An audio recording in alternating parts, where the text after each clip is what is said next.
Hi everyone, here's chapter 3. This is all about cells, so some of this is probably going to be familiar from high school, hopefully. So we're going to understand cells because to understand the human body, you need to be able to know how cells work. Here is a career connection video, if you'd like to watch that. Okay, so cell theory says that all living things are made of cells. It's the basic unit of living cells or living things.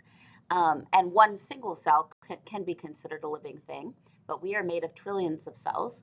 And they all have different functions, different structures that lead to different functions. The function is based on the structure. That's an important piece to know. And cells have to come from pre-existing cells. The other thing to note is that most of our cells have the same DNA, but they just express different pieces or genes of that DNA to become different types of cells, but they all start with the same information. So there's about 250 different types of cells. They are different shapes, which lead to different functions, and they all work together to keep our body in homeostasis. So here's some different pictures. I think we often think of a cell as just like a circle blob, but you can see that they can be a whole bunch of different shapes and sizes. The longest cells are usually nerve cells, but yeah, they can really vary depending on what they do, and their shape determines their function. So if your cells do not have the right shape, they're not going to be able to do the right function. For example, if you have sickle cell anemia, your red blood cells, these erythrocytes here, they are not going to be the right, let me use my laser pointer, they're going to be a weird shape, sickle shaped, and then they're not going to be able to do their function. So anytime something has the wrong structure, it can't do the function.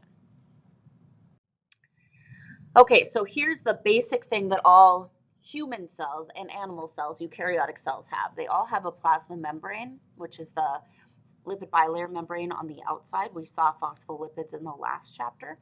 They all have a cytoplasm, which is the fluid inside, mostly made of water, and the organelles are floating around in there. And then they have a nucleus, and that's where all the DNA is stored.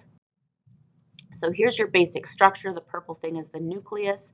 Inside that is the nucleolus. That's where ribosomes are made. In the purple shaded part, that's where the DNA lives.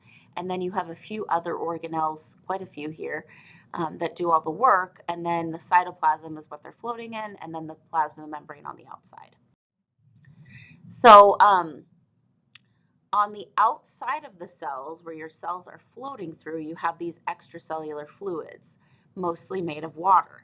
So blood plasma is where your red blood cells are traveling through, and that's mostly water. You have cerebrospinal fluid that surrounds your nervous tissue cells, and then interstitial fluid is what the rest of the cells are in. So they're all just floating around in these fluids, but then the plasma membrane is what separates them from that outside environment. And then they have intracellular fluid, and the plasma membrane separates the extracellular from the intracellular, and it controls what's going in and out of the cell. So I tell my students it's like the bouncer at a bar. It determines what can get into the cells. So your plasma membrane has a lot of these phospholipids that we saw in the last chapter.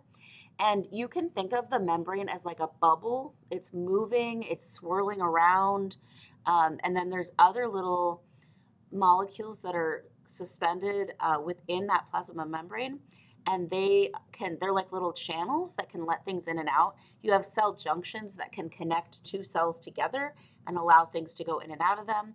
So there's a lot of little pieces that are floating around. So they call it the fluid mosaic model because it's fluid, it's moving, and then mosaic means like there's lots of little pieces that make it up. So that's how you can, I picture the plasma membrane as a bubble, a strong bubble, because there's enough bonds, but it's just very fluid and flexible. So here it is. These are the phospholipids here. You have your polar head and your nonpolar tails. And then you have your channels here. And these channels, well, this one's a channel here. These channels let things in and out. Some things cannot go through the membrane, through the lipids, because they're too nonpolar. So these channels allow things to go in and out. And then you also have these little carbs sticking out. These are little glucose molecules. Anytime you see a hexagon, it's probably a sugar, like glucose. And they serve as markers for the cell, or some of these purple proteins are receptors. So they have different functions, and they just float around the membrane, and they're made as needed. Like whenever you need them, they get made. So here's some different types. You can see the phospholipids. We also have cholesterol in our plasma membrane. So when we eat cholesterol, we do use some of it, but we can actually make all the cholesterol we need to. And the purpose of it is to detangle the phospholipid tails to keep that membrane really fluid and relaxed. But that doesn't mean we need to eat cholesterol. We can make enough of it. Then you have these different types of proteins that I mentioned, and then the carbs sticking out. So those are the four main components of a plasma membrane. And you can watch this video to learn more. So membrane lipids have that phosphate head, which is polar, it's hydrophilic, sticking out to the water on the outside and into the inner part of the cell, which is also water, so it's polar. And then your fatty acid tails are in the middle, and they are the ones that kind of block and only let nonpolar stuff in and out, small nonpolar. So here's your polar head and your nonpolar tail, and the heads are facing the liquid, the water inside and the water on the outside, and then they form an oily layer with that bilayer there. Okay, so you've got your membrane proteins that I mentioned, and there's a couple types. There's integral, those are the ones that are integrated in the plasma membrane, and then the peripheral ones are the ones that stick out. So integral, they're inserted in the membrane. That means the middle part of the protein is nonpolar. That's the part that keeps it like anchored in the middle of the membrane. And then the parts that stick out are polar or hydrophilic. These can serve as channels, carriers. They let stuff in and out like doorways kind of. And then you can also have enzymes that cause reactions to happen. They can also be receptors that receive messages from other cells. And then peripheral proteins are sticking out. They can stick out towards the inside of the cell or towards the outside of the cell, but they're not integrated within the membrane. They're just on the very outside or inside. So they can be enzymes, they can be motor proteins that help the cell move around, or they can connect cells together. So this is showing you like a transport protein. As I'm looking at these, all of these are integral proteins because they're all sticking all the way through the membrane, right? They're not just sticking out one side or the other. So transport, these are receptors. It's receiving a message to tell the cell to do something. This one's an enzyme and it's causing a chemical reaction to work. This is cell-to-cell recognition and it's sticking two cells together. That's hard to read. Extracellular matrix. So this is connecting some of the matrix outside to inside. And then cell-to-cell joining, it causes cells to stick together. So sometimes our cells need to stick together. Okay, here's a zoom in. So there's transport, letting things in. And this is the chemical messenger. So this is called a ligand, and it's going to bind to this receptor and send a message to the cell. Enzymes, these two enzymes are sticking together. Sometimes you need two to touch in order to do the job. And then it's causing this change to happen, and you're making the blue square. And that wouldn't happen without the enzyme. And these are glycoproteins, and they help signal the cells so that the cells know what they are. Your body's trying to prevent cancer and foreign pathogens and things. So this helps your body know, like, yes, this is you. It's not a foreign invader. Or sometimes it helps it know if it is a foreign invader. So it's like a little tag that's sticking out that lets it know. And then let's see, ECM, this is connecting the extracellular matrix to the intracellular matrix and kind of anchoring it. So for some reason, the cell needs to be anchored in that way. And then two cells can join with these integral membranes. So glycocalyx is one type of sugar that can stick out from the cell. So these were the little green hexagons that you saw like in that first picture. And some of them are made of glucose and lipids. Those are glycolipids. Some of them are made of glucose and protein, and those are glycoproteins. And so they have these different little molecules sticking out for recognition, like for immune response you see there. And so, for example, your blood type, your ABC or ABO blood type, those are glycocalyx little molecules sticking out. So if you have A blood, you have a little A molecule. If you have a B blood, you have B. If you have O blood, you have neither. And then it kind of works the same with the positive and negative blood. Okay, so says here, glycocalyx of some cancer cells can change so rapidly the immune system can't detect them. And so that's one way that your immune system is trying to see if you have cancer cells and clean you up. But sometimes they change so fast that it can't even notice that these are bad guys and these are mutated cells. So cell junctions are those like connections between two cells, and there's other organisms that have a lot of other ones, but we have tight junctions, desmosomes, and gap junctions.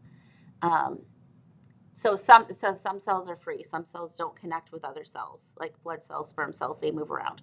But a lot of our cells have to stick together to form a tissue, like the cells in your skin. So that's what these connections are for.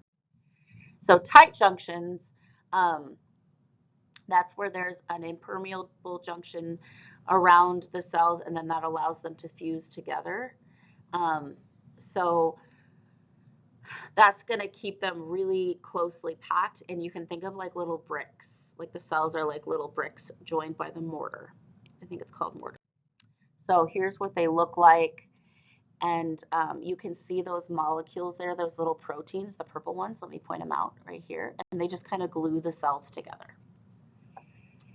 Okay, and I would say this is maybe, yeah, this is showing like small intestine cells. It has microvilli, and it's all stacked together. Desmosomes are different. So you have like these little rivets. If you know what rivets are, like in your jeans, you might have rivets, and they're like those little clasp things, and they stick the cells together. It says they interlock like teeth of a zipper, like little buttons stuck together. That's a good analogy. So this allows the cells to like wiggle a little bit, like there is some wiggle room, but it keeps them kind of stuck together but flexible. So here's your little buttons, right? There's the little zipper, and that links your cells together. And again, this picture is showing microvilli, so maybe small intestine. And it shows Velcro is a good analogy for desmosomes. And then, oops, I skipped one. I skipped gap junctions. Whoops, and I can't go back. So gap junctions are similar, but they have like little tunnels between cells. They're like little, you know, adjoining doors in a hotel room. They're like those. So they allow the stuff to go between the cells. Okay, the cell membrane is semi-permeable. It's called selectively permeable because it lets some things through and other things not. The things that can go through easily are small and non-polar because they can get through the non-polar tails of the phospholipids. But if it's a large molecule or if it's polar or ionic, it cannot get through. It needs a channel or a carrier. There's two ways that stuff goes through the plasma membrane. It can go through passive transport, and that's high to low, high concentration to low concentration, or it can be active transport, and that is low to high against the concentration gradient, and so you need energy for that to happen. So passive transport is the one that requires no energy. It goes down the concentration gradient from high to low, and these are the three types. Simple diffusion is where it just moves straight through the membrane. Facilitated diffusion is where it moves high to low, but it moves through a channel protein. And then osmosis is the movement of water. Water actually can't move freely through the plasma membrane because it's polar, and that's against the rules. So you actually need these little aquaporin channels for the water to get through. So all molecules are moving around randomly. They're just bumping into each other. And then if there's a high concentration of them on one side of the membrane, they're just going to keep bumping until they move in through the membrane. So this is basically what diffusion is. You put this little dye pellet in here, whatever, and the molecules are just moving randomly until it's evenly distributed. And then at that point, they're still moving. The molecules are still moving, but you just can't tell because it's all evenly distributed. These are three things that are going to affect how fast diffusion happens. So concentration, how concentrated, like how much sugar is it that's going to dissolve, or how much salt is it? If it's just a little, then that's going to go slower. Molecular size, the small ones are going to move faster and get around faster. And then higher temperatures is going to increase the speed that those molecules are moving, and so it'll diffuse faster. And even when equilibrium is reached, the molecules are still moving, but there's no net movement. So they're not moving from one side to the other. They're still mixing, but there's no difference they're just switching places. Um, so naturally, molecules are going to go down the concentration gradient from high to low. The ones that are going to be able to slip right in are nonpolar hydrophobic, and everything else is going to need a carrier protein or a channel. So only nonpolar hydrophobic small will be able to go through the little phospholipid tails. So that is called simple diffusion, and that's lipid soluble, nonpolar, and small. That's going to be simple diffusion. Facilitated diffusion is going to be larger molecules that are nonpolar or polar of any size or ionic. They cannot move through the plasma membrane, and so they are facilitated because they need a carrier protein or a channel protein. And then osmosis is the word we use for water moving through the membrane. Again, water has to use a channel protein. A little bit of water can slip through. I forget the percentage, but most of the water has to go through aquaporin channels. Okay, if the membrane is damaged, though, that's going to be bad news because it's not going to allow, it's going to allow too much to go through. So that's what happens when people are burned or injured. Your cells can't maintain homeostasis and they can't control what goes in and out. Okay, so here's simple diffusion again. Some examples that you might want to write down for simple diffusion are oxygen, that's small and nonpolar. CO2 is small and nonpolar. Steroids are smallish and nonpolar, and then fatty acids are pretty small and nonpolar. Small amounts, it says, of water, small polar stuff can pass through, but not very much. That's simple diffusion. Okay, so here is your example, simple diffusion. Small lipid molecules are able to pass right through. Facilitated diffusion is for polar molecules or ions or large nonpolar. They either have a carrier-mediated facilitated diffusion where the carrier actually moves them. It's a protein in the membrane, it moves them. Or a channel-mediated is where it's like a doorway. So the carriers are integral proteins, they're transmembrane. They match up to specific things, like they only carry certain things. They don't just carry everything. Same with the channels. The channels are only going to let certain things through the doorway. So like sugars, amino acids, and they actually change shape, like they actually move when they carry the molecule through. So here's what they look like. They're letting these large lipids in, and they start out open. It's kind of like going through a revolving door, like they change shapes, they change and let them in. That's a carrier protein. And then channel protein doesn't change shape, but they are specific to what they're letting in and out. And the cell can make more of whatever it needs. If it needs more channels or more carrier proteins, it can make more. So channels are like also integral transmembrane proteins. An example is aquaporin right here for water. And they are specific to what they're letting in. There's a couple types. There's leaky channels that just always stay open and let things kind of leak in and out, but it's going with the concentration gradient, so it's going high to low and kind of adjusting. And then there's gated channels that open only under certain circumstances. You have to like kind of unlock them for them to open, and they can be unlocked by chemicals or electrical signals. So this is a leaky one. I'm thinking that's what they're showing there. And the little molecule can just pass right through that channel, but they are specific to certain things. And then osmosis is movement of water. Usually water needs an aquaporin channel, but sometimes a little bit of water can leak through the cell membrane. And this is still high to low with the concentration gradient. So here's your water molecules going through an aquaporin right here.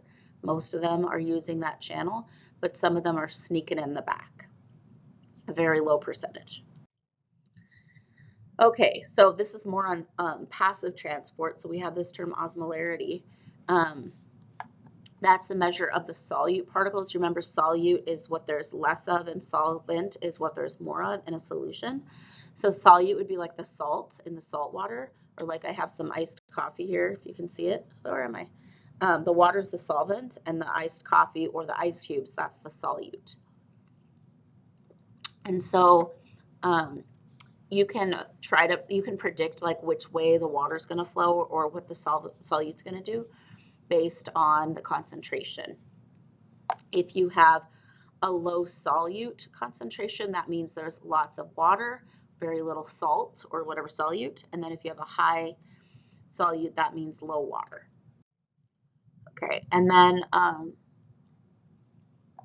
so if there's a membrane, then, and there's different osmolarities on each side, there's different concentrations of solute, that's going to determine which way the water flows from one side to the other. If they're the same on each side, then the water's going to keep flowing, but there's not going to be any net change. The concentrations are going to stay the same. This is how they test it. I forget what these are called, but it's like a U, it's like a glass tube, and it's in a U shape. And then they put a membrane in the middle. And then, so just like a mesh kind of grid thing that acts like a cell membrane, like a plasma membrane. And then they can put different solutes on each side. And so like on this one, you've got sugar here. The sugar is going to move this way, right, from high sugar concentration to low sugar concentration.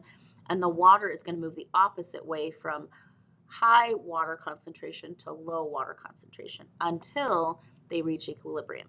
So that's how osmosis and diffusion work. Okay, so I think this is kind of a repeat, but water's going to move until it's the same.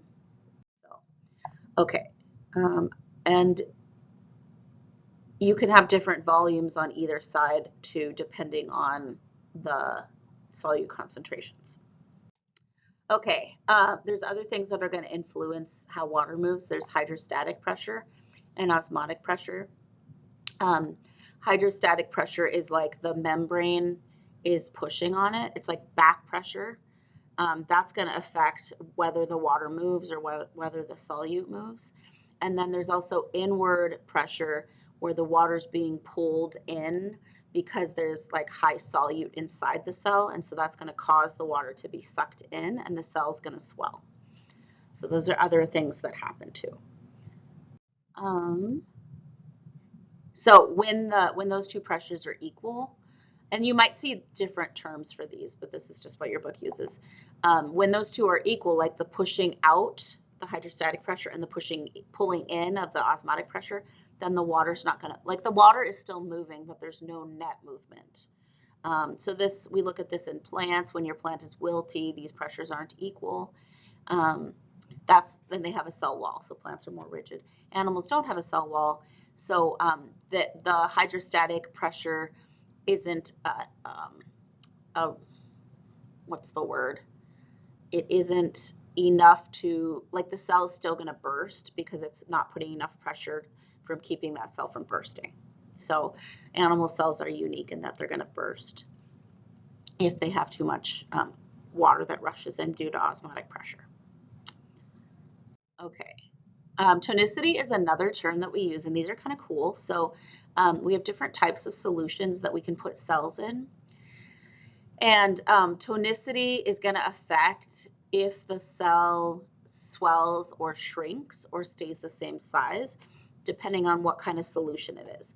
This is super important when people get like IVs. So when you get an IV, it's not just pure water. They better not be putting pure water in you, because if they did, that would be a hypotonic solution where it has a lower osmolarity than the cell. It has lower solute than the cell. Your cells naturally have about, I don't know what the percentage is. They have some salt and sugar in them and some solute. And if you put pure water in your IV and put that in your veins, it's going to cause the cells to swell and burst, and that's called lysing. And I've seen that under the microscope. We've done samples of red blood cells, and you can see they've just split open. And then the opposite is if maybe the IV has too much salt or too much sugar in it, that's higher osmolarity, and that's going to cause the cell to shrink, and that's called crenation. And there are different words for plant cells. And then isotonic is where it's the exact same amount of salt and sugar as your cells. That's what they put in IVs, and so your cell volume is going to stay the same. So hypertonic solutions are going to shrink your cells. Hypotonic are going to swell your cells. Isotonic, they're going to stay the same. So yeah, they're looking at salt here, and it depends on how many particles. So when salt ionizes, you get an Na plus and a Cl minus, and they measure it by osmoles per liter. So here's what they look like. This is what I wanted to show you. These are red blood cells. This is using a scanning electron microscope. In an isotonic solution, the amount of salt here, let me just draw some dots. Let me see, draw it in white. So let's say this is the salt, and this is the salt, and they have the same amount of salt, same concentration. The water is going to move both in and out of the cell, and the cell is going to stay the same size. But in this solution, there's way more salt that you put this cell in. So you ate way too many chips, you drank way too much Gatorade, and you have way too many solutes in your blood, in your plasma, right? And then your cell is just normal, but your cell is dumb and it wants to be like its surroundings. So it wants to be this salty because it's just doing osmosis. So it's going to send water out and shrivel up. And then this other one, you have 0 salt out here, and then you have normal salt in here, and the cell is dumb and wants to be like its surroundings. So it's going to bring water in so it becomes less salty, and it's going to burst. So that's how those work and why each solution causes different things. Okay, I don't know if this will erase when I go on. Let me just see. Yes, it did. Okay, and we're done.